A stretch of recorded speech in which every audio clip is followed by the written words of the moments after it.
Маңғыстау облысы Түпқараған аудандық Мұрын Жырау Сеңгірбекұлы атындағы өнер мектебінің жанынан құрылған Жастөрен аула клубы бейнелеу пәнінің мұғалімі. Мен Елеусі Қыдыр Оразұлы. Саламатсыздар ма оқушылар? Бүгін өтетін тақырыбымыз тұрмыстық заттардан жеңіл натюрморт қарастыру. Сабақтың мақсаты оқушыларға бейнелеу өнері жанрларының бірі натюрморт туралы түсінік қалыптастырып, тарихына шолу жасау. Заттың пішінін дұрыс салу жолдарын үйрету, кескіндеме өнері және натюрморт жанры туралы білім қалыптастыру. Білімдерін, яғни тереңдету. Натюрморт дегеніміз француз тілінен аударғанда өлі табиғат немесе жансыз заттар деген ұғымды білдіреді. Натюрморт жансыз заттармен әртүрлі бейнеленген көркем сурет құрылымдарымен орындалған көркем шығарма болып табылады. Натюрморт дегеніміз екіге бөлінеді, қарапайым және күрделі болып.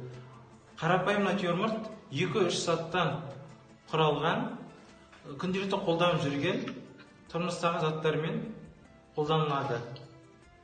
Ал күрделі натюрморт дегеніміз көптеген заттардан тұратын жиынтық.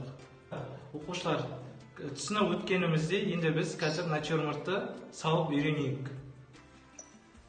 Ол үшін натюрмортты сызықтармен сызып аламыз. Яғни үлкен заттарды артқы жағына қойып, кіші заттарды алғы жағына қоямыз. Ол қалай?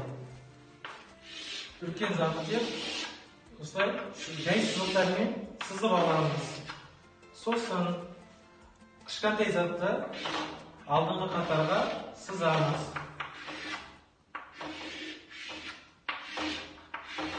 Яғни бұл жерде біз үлкен заттың орнына құмыраны алдық. Кіші затқа алма мен алмұртты аламыз, жай сызықпен сызып аламыз. Енді құмыраның ортаңғы сызығын сызамыз. Ол үшін ортасынан алып сызық сызамыз. Сосын ендігі құмыраның бізге бірінші ауызын салу керек. Ол үшін ортаңғы түзу сызыққа нүкте қойып аламыз. Сосын екінші құмыраның мойнын сызамыз. Бұны белгілей аламыз. Сосын енді құмыраның ең үлкен жері бұл, яғни бүйірі. Бұл бүйірді дәл сол сияқты түзу сызықпен сызып аламыз. Сосын табанын сызып аламыз. Ағай, саламыз. Қазір мен оқушылар айтамын саламыз дегенде.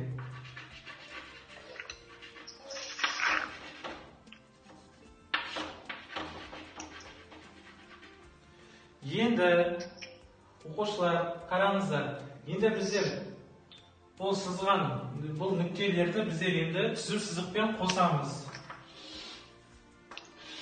Мұқият қараңыздар.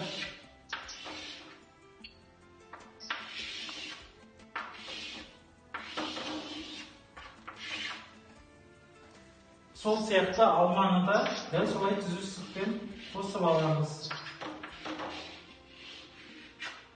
Алмұртты да дәл солай түзу сызықпен қосып аламыз. Көріп тұрғаныңыздай, енді бұл түзу сызықтың үстінен дөне сызықтармен жүріп өтеміз. Яғни бұл түзу сызықтарды дөне сызықтар үстін басады.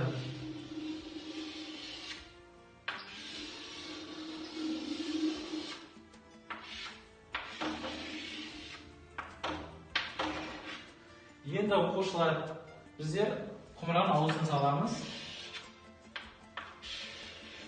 Сол сияқты түзу сызықтар үстінен, алманың үстінен дөне сызықтармен жүріп өтеміз. Алмұртты да дәл солай сызып өтеміз. Сіздер де менімен қайталап сала беріңіздер.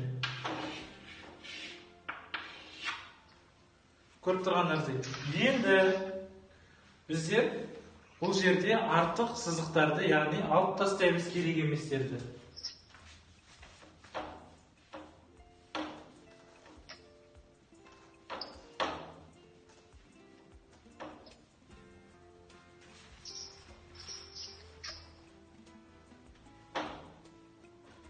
дәл осылай алып тастаймыз.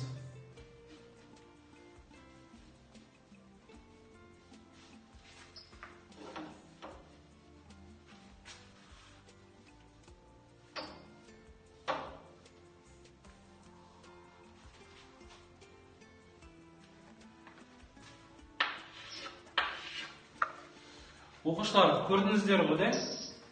Осылай біздің құмырамыз шығады.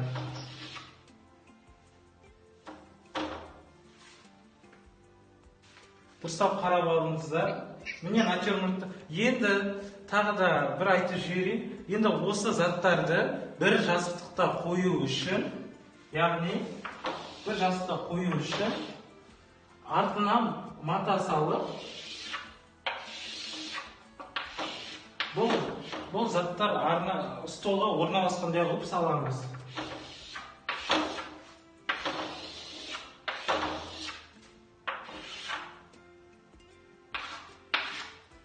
Көрдіңіздерге оқушылар, да?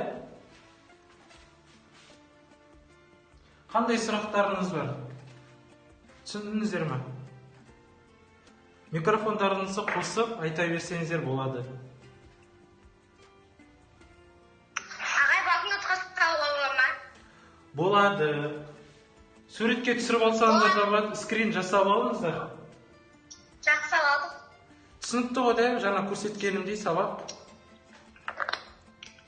Барлықтарыңызға түсінікті деп ойлаймын, да? Оқушылар, енді бүгінгі сабағымыз осы. Яғни түсінікті болса, осы тапсырманы орындаймыз.